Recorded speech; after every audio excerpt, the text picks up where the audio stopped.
Hi guys, welcome to the Success Gusto's YouTube channel. We create videos related to OET and IELTS. If you are interested in our online or offline classes, feel free to contact us. All the information is provided in the description box below. Occupational English Test. Sample Test 1. Listening Test. This test has 3 parts. In each part, you'll hear a number of different extracts. At the start of each extract, you'll hear this sound. You'll have time to read the questions before you hear each extract, and you'll hear each extract once only. Complete your answers as you listen. At the end of the test, you'll have 2 minutes to check your answers. Part A. In this part of the test, you'll hear 2 different extracts. In each extract, a health professional is talking to a patient. For questions 1 to 24, complete the notes with information you hear. Now look at the notes for Extract 1. Extract 1. Questions 1 to 12. You hear a doctor talking to a patient called Mrs. Mellisa. For questions 1 to 12, complete the following notes with a word or short phrase. You now have 30 seconds to look at the notes.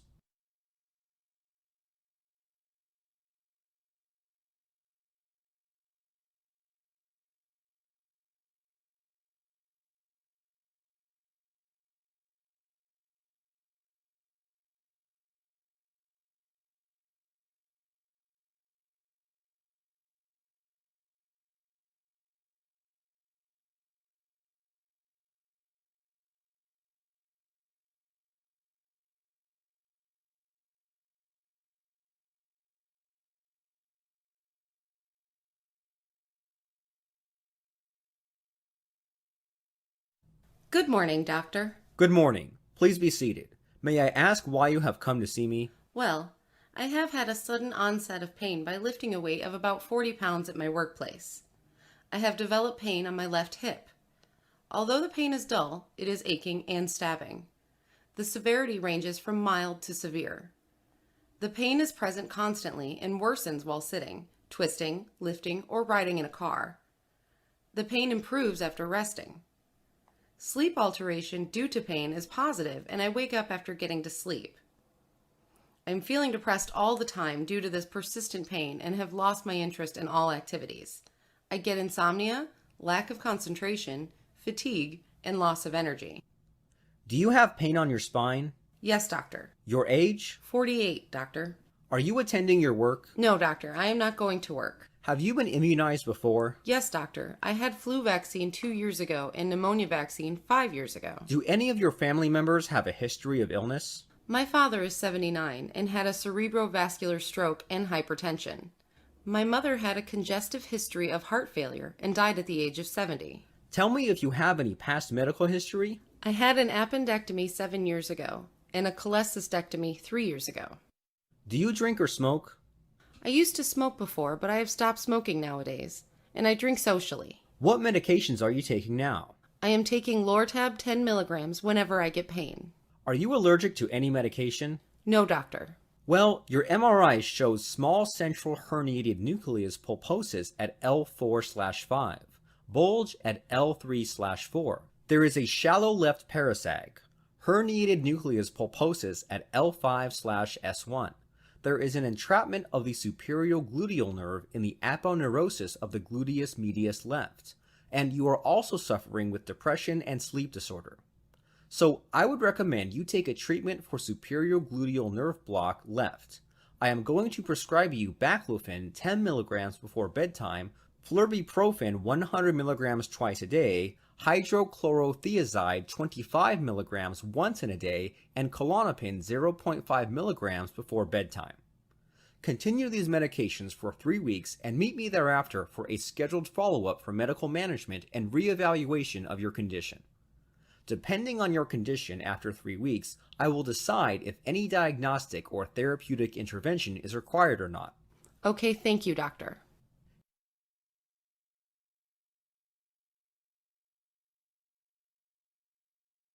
Extract 2. Questions 13 to 24. You hear a physician talking to a patient called Rasputin. For questions 13 through 24, complete the following notes with a word or short phrase. You now have 30 seconds to look at the notes.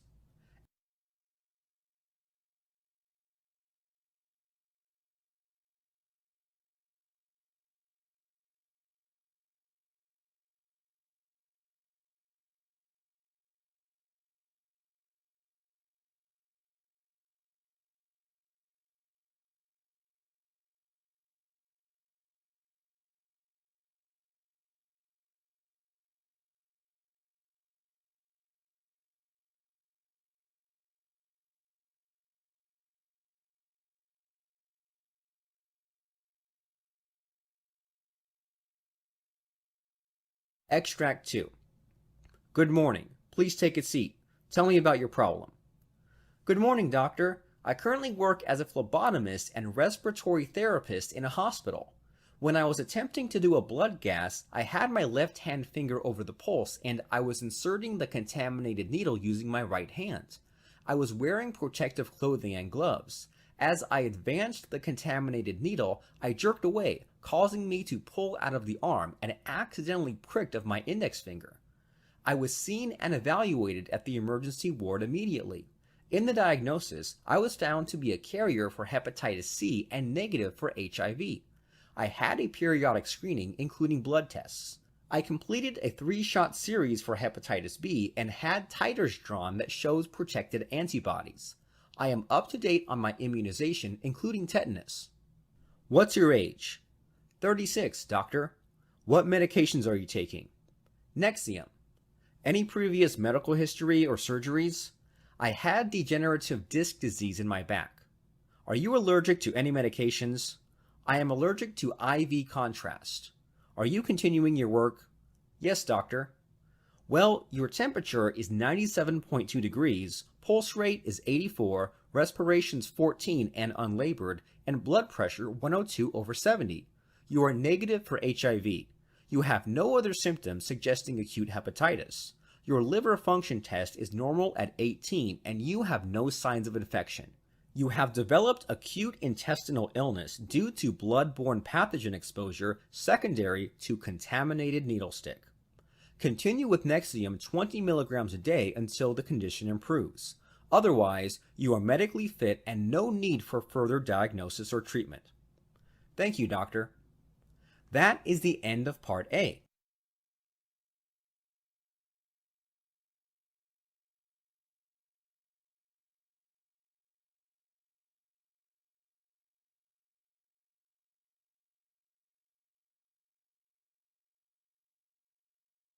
Now look at Part B. Part B. In this part of the test, you will hear 6 different extracts. In each extract, you'll hear people talking in a different healthcare environment. For questions 25 to 30, choose the answer A, B, or C, which fits best according to what you hear. You will have time to read each question before you listen to the audio. Complete the answers as you listen to the audio. Now look at the question 25. You hear a monologue by a physician explaining to his staff about cutaneous manifestations. Now read the question.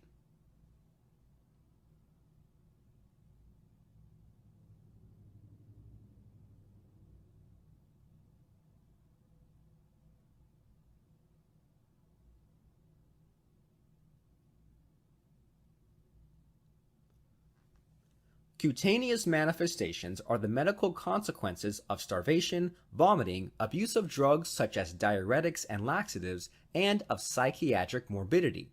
These manifestations include lanugo-like body hair, cirrhosis, carotenoderma, telogen effluvium, acne, seborrheic dermatitis, hyperpigmentation, acrocyanosis, petechiae, pernosis, livido reticularis, interdigital intertrigo, paronychia, generalized pruritus, acquired scurre distente, slower wound healing, prurigo pigmentosa, edema, linear arrhythmia chronique, acral coldness, pellagra, scurvy, and acrodermatitis enteropathica. The most characteristic cutaneous sign of vomiting is knuckle calluses called Russell's sign. Symptoms arising from laxative or diuretic abuse include adverse reactions to drugs.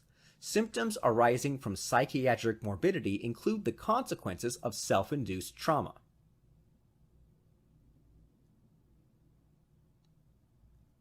Question 26. You hear a monologue by a physician explaining to his staff about symptoms of anorexia nervosa.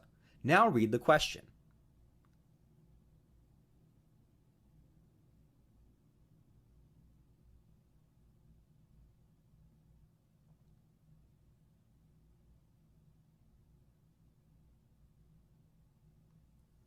Multiple studies of anorexia nervosa patients have revealed a decreased left ventricular mass, cardiac output, left ventricular index, and left ventricular diastolic and systolic dimensions. Long-standing hypovolemia has also been seen in the patients. Mitral valve motion abnormalities, including mitral valve prolapse, were also seen in a distinct minority that can cause chest pain and palpitations, but the ejection fraction seems to remain preserved in most patients. However, weight restoration had a significant impact in normalization of cardiac dimensions.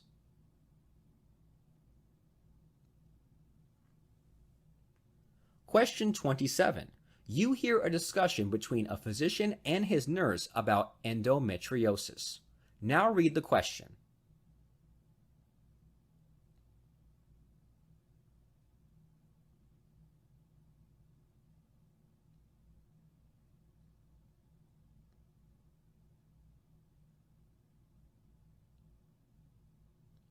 Hello, doctor. What is endometriosis? Well, endometriosis is a disorder when the tissue that forms the lining of uterus grows outside of the uterine cavity. It is abnormal for endometrial tissue to spread beyond the pelvic region. This condition is known as an endometrial implant. The hormonal changes of the menstrual cycle impact the displaced endometrial tissue, causing the region to become painful, inflamed, and making the tissue grow thicker and finally break down. At one stage, the broken tissue has nowhere to go and becomes trapped in the pelvis.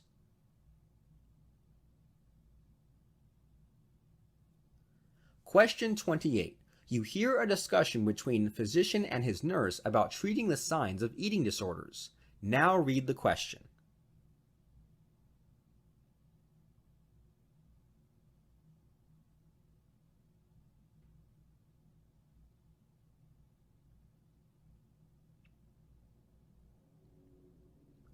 Hello, doctor. What kinds of treatment measures do you suggest for the signs caused due to eating disorders?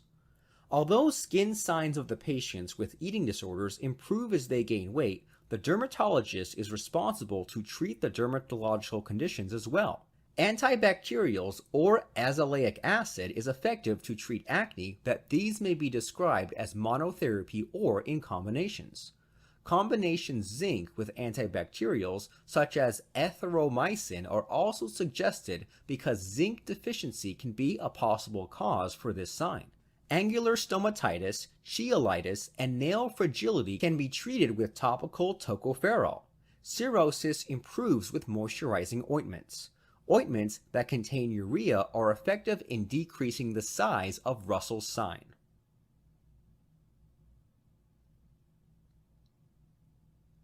Question 29. You hear a discussion between a physician and his junior about pain transmission. Now read the question.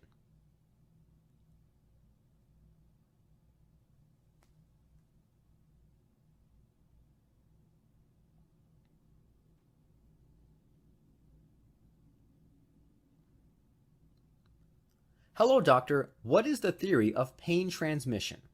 Well, the nerve fibers that are connected to the receptors in the skin, muscles, and organs called primary afferent axons transmits the pain signals to the brain and spinal cord. These axons of various sizes may be myelinated or unmyelinated that are classified into different groups based on their size, namely A alpha, A beta, A delta, and C nerve fibers. All of the A afferent axons fibers are myelinated, while C afferent axons fibers are unmyelinated. The thickness of a fiber determines the speedy transmission of information. According to the gate control theory of pain, the pain is a function to balance between the information traveling into the spinal cord through large and small nerve fibers. Small nerve fibers transmit nociceptive information of the pain, whereas large nerve fibers carry nociceptive information. The large and small axon nerve fibers synapse on projection neuron cells to the brain and on inhibitory interneurons within the dorsal horn of the spinal cord. The firing of the projection neuron signals pain to the brain. The inhibitory interneuron decreases the chances of the firing of the projection neuron.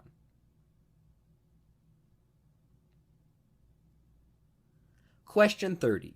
You hear a discussion between a physician and his nurse about subclinical seizures. Now read the question.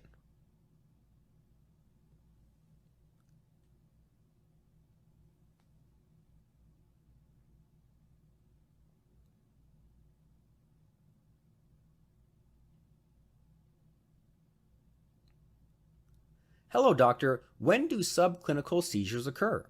Well, subclinical seizures occur due to unusual electrical activity within the brain. Often, the symptoms are unnoticed, even by the patient. The only method to detect subclinical seizures is performing an electroencephalogram to measure the electrical activity of the brain. That can capture the seizure activity.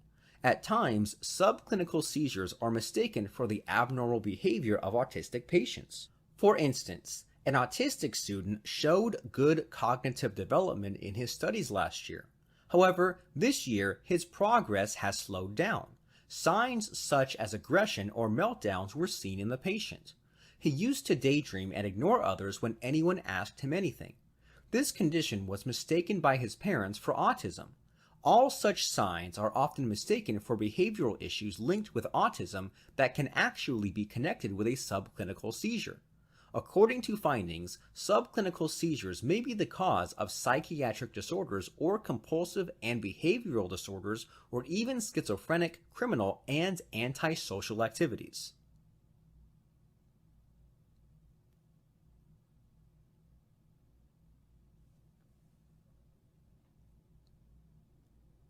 That is the end of Part B. Now look at Part C.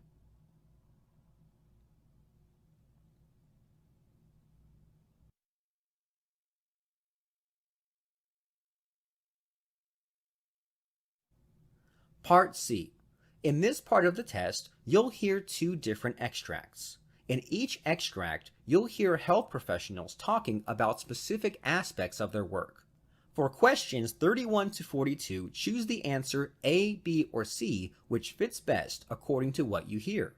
Complete the answers as you listen to the audio. Now look at Extract 1.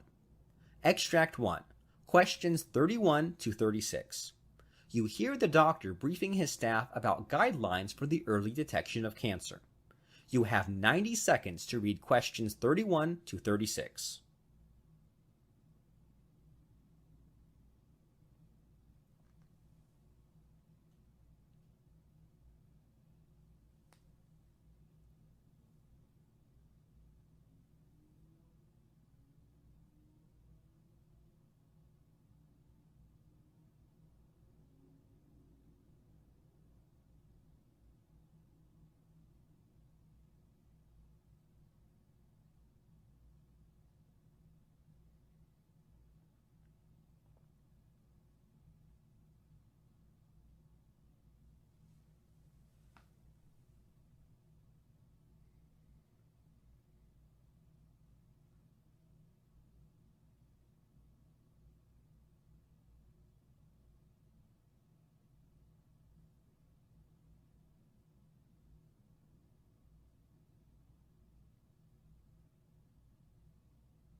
Guidelines for the early detection of cancer. I am going to explain to you the guidelines for screening different types of cancers. These screening tests are suggested to detect cancer before the patient develops any symptoms. Colon and rectal cancer and polyps. Starting regular screening at the age of 45 is suggested for people at average risk of colorectal cancer.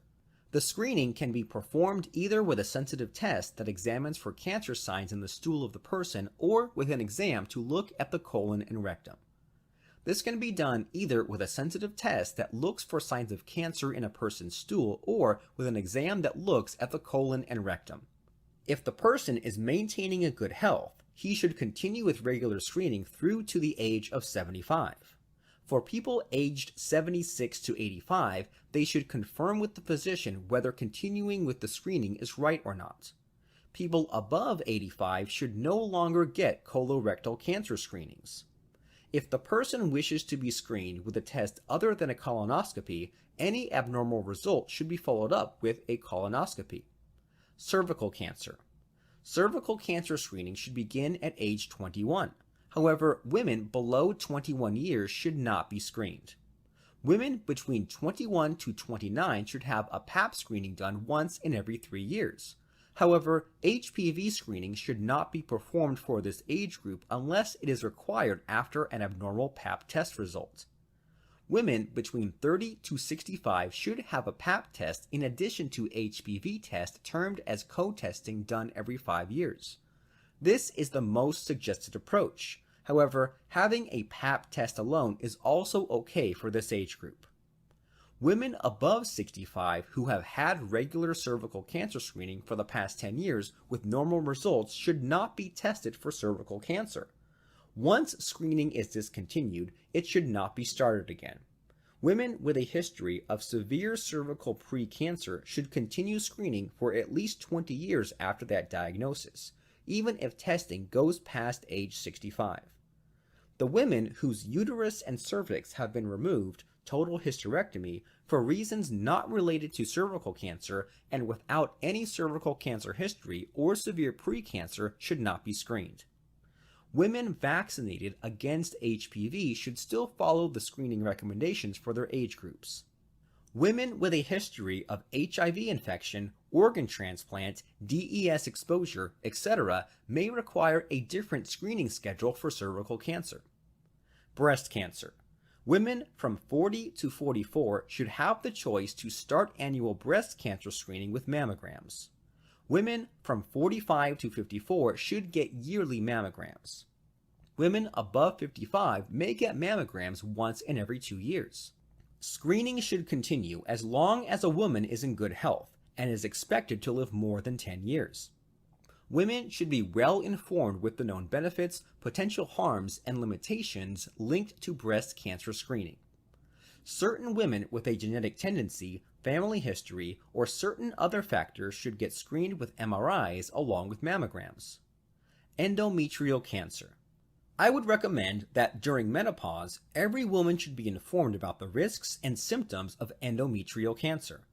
Certain women with a disease history may need to opt for a yearly endometrial biopsy. Lung cancer. I would recommend yearly lung cancer screening with a low-dose CT scan for certain people prone to lung cancer who meet the following criteria. Aged between 55 to 74 years and maintaining good health. And stopped smoking in the past 15 years. And having a minimum of 30 packs per year smoking history. Prostate cancer. I would recommend that men make an informed decision after consulting with a physician whether to be screened for prostate cancer. Research has not yet proven that the benefits of screening outweigh the harms of testing and treatment. Therefore, I believe that men should not be screened without understanding about the risk factors and benefits of screening and treatment. Starting from the age of 50, men should consult a physician about the risk factors and benefits of screening so that they can decide if screening is right for them or not. If they are African American or have a father or brother who had prostate cancer before the age of 65, one should consult a physician right from the age of 45. If one decides to be screened, he should get a prostate-specific antigen blood test with or without a rectal exam. How often he will be tested will depend on his prostate-specific antigen level.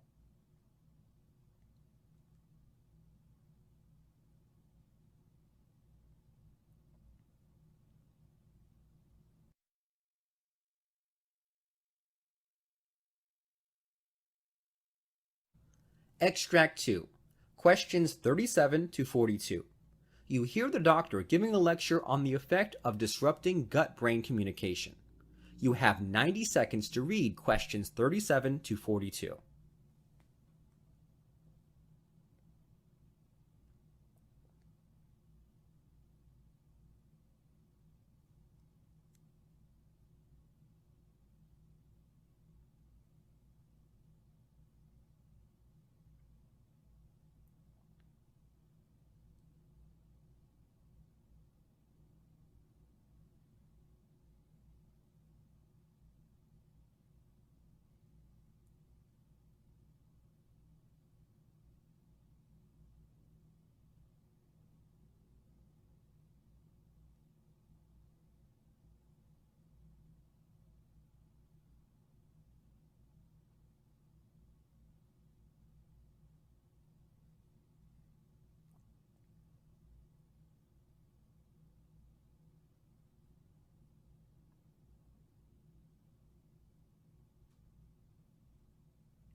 According to research findings, disrupting gut-brain communication may affect memory and learning abilities.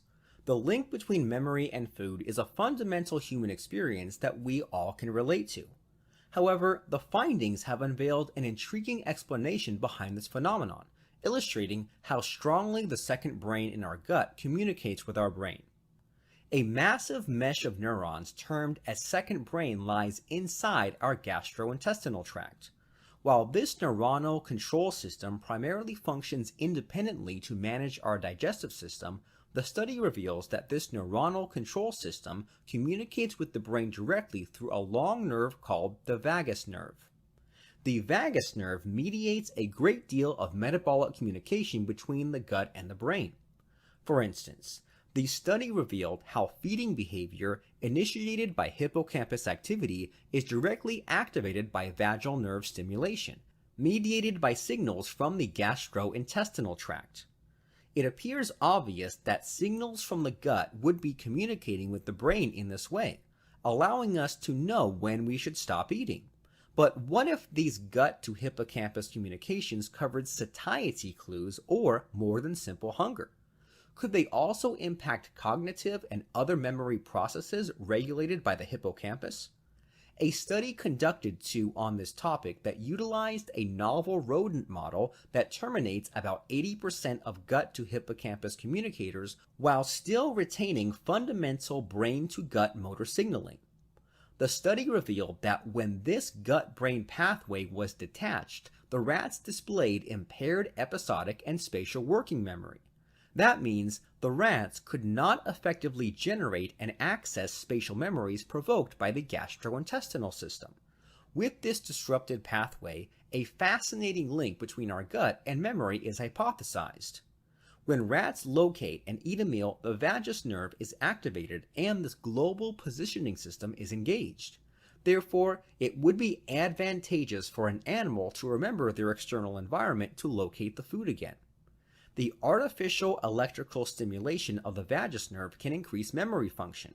However, this is the first study to find an endogenous connection from the gut through to the hippocampus that mediates this cognitive pathway.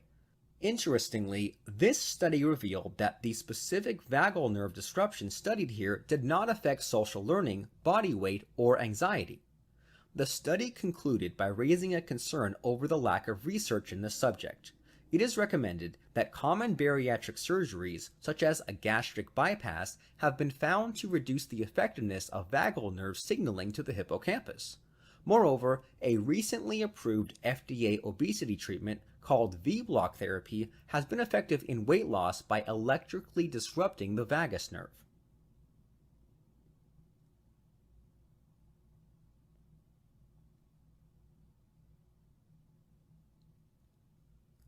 That is the end of Part C. You now have 2 minutes to check your answers.